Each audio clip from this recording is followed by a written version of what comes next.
Wrath of Kelly was a strange show in that it was one of the ones that wasn't inspired by us in a sense. It was production designer Steve Gagan, who had always been pestering us as writers to do a show set in an exotic locale, even more exotic. We said, well, how exotic do you want? He said, India.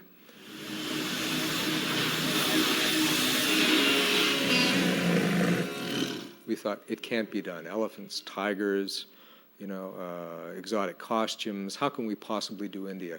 Well, Steve kept it up. He never let go. So finally, one year, we decided, we'll do India. We'll give it to him, and if he can put it on the screen for the cameras, then we can write it. I am Khmer. The Wrath of Kali origins were kind of interesting because what we started to do was the writers kept writing all these neat stories about the Highlander being here or there, and we didn't really have a timeline fixed until maybe it was year 2 or so, maybe getting into year 3, where it's like, oh my God, he was in such and such a place in 1632 and such a place in 1650, but how did he get from here to there? And it was at that point where we started mapping out where Duncan MacLeod was in each era. And I'm looking around through this era one day, I'm thinking, well, he's in China at this period, and Japan here, and Mongolia here. And I said, you know, and I was talking with David Tynan, and I said, maybe, you know, we can do India here, you know, because I've been looking at the Orpheum. There's going to be hell to pay over this. I will not be held responsible for your actions. The Orpheum Theatre in Vancouver is a marvelous, varied environment. Its architecture is indescribable because it is no one era or no one style. What it does have is this kind of strange Mughal Indian 18th century look to certain areas of it, which is really kind of unique. I've never seen anything else like it, either in Los Angeles, New York, Chicago. It's an unexpected kind of twist here to find such a place in Vancouver, which is why it became one of our central locations in the Wrath of Kali. He's the one who's going to help us with this tuggy nonsense. It's hardly nonsense. That involved a lot of research. We had to understand a little bit about, as much as we could for the sake of the story, about the religion involved. We had to understand about the goddess Kali, about the various forms Kali can take, the destroyer, the mother. As it turned out, the more we read, the more I read, the more complicated it seemed. We realized we couldn't go into it deeply, of course, because we had just over 40 minutes to tell a story. But we had research about the Thuggees as they're called in the show, the cult of Kali worshippers who were murdering mostly British soldiers in India at the time. Come here. What do you think you're about? Appeasing my god, cub.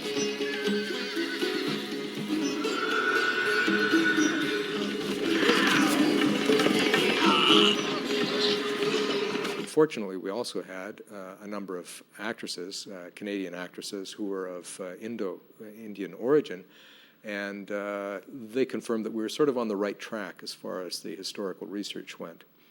As far as staying in the past, once we'd created India, once we had a lot of extras with a lot of costumes, we had tigers, we had built temples, and a goddess Kali, or a Kali god, which had cost inordinate amounts of money. We really wanted to use those forces in the film and really keep our audience in that flashback for as long as we could sustain the story in India. The show was much more expansive than what I had imagined he would write, where the flashbacks by year, I guess it was 3 and 4, became a very major portion of our shows, and a lot of time and money was spent on making sure that they were really interesting. And this one was one of the most interesting ones that we did. 'Tis an act of devotion. Her husband's dead. She's to join him on the fire. Burned alive? My God, it's horrible. It's India. Life means nothing to these people. What I found over my career is that whether a director chooses to shoot a set or not may have nothing to do with his ability or inability to shoot the set. It's whim. And I say that guardedly. If the director really likes the set, then he'll open up and he'll want to see it, and he will design his shot to suit that. If he's really feeling pissy or doesn't like it, he'll move right in on that face so that literally what you've done as a designer becomes fuzzy out of focus spaces behind an actor's head. And that's when you take a deep breath. It's like, oh well, maybe next time, because there's nothing you can do. Unfortunately, we do need actors on these sets, and these sets are about actors, and they're about story and revealing a story. And if the director chooses not to show the environment, in my opinion, he is taking away from one aspect of his ability to tell the story, because in that environment is the story. If anyone can subdue this country, he can. Tuggies or no tuggies. We were really lucky in having a cast in the role of the British attaché or envoy's wife, Molly Parker, who I was vaguely aware of at the time. I did not have a part in her casting, but I was delighted when she was cast. Molly has a face like a character out of Sense and Sensibility. And who might you be? My wife. Alice. Oh, She also has a simmering sexuality under the surface that's been very evident in many of the things she's done since then.